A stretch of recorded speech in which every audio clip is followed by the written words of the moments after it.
как починить сушильную машину. Вот такой вот, когда она шумит, скрипит. Вот. Иногда проблема случается вот с этой вот пластиковой штукой, она прогнивает. Ну, сейчас я вот ее уже начинаю ремонтировать. Вот. Здесь было полностью протерто все до металла. Вот такая вот штука помогает. Лепите ее, залепливаете вот сюда.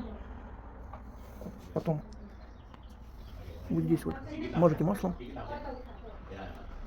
И вот эту штуку вот прикладываем, чтобы она отпечаток сделала. И все, затем убираем. Все, отлично, оно отпечаталось. Теперь следующий шаг, чтобы это быстро засохло. У меня есть вот такой вот торч газовый. И вот температура там 1800. Ну, вот я сейчас разогрею, и все, она высохнет. Все, благодарности не надо. Ремонт стоит $2.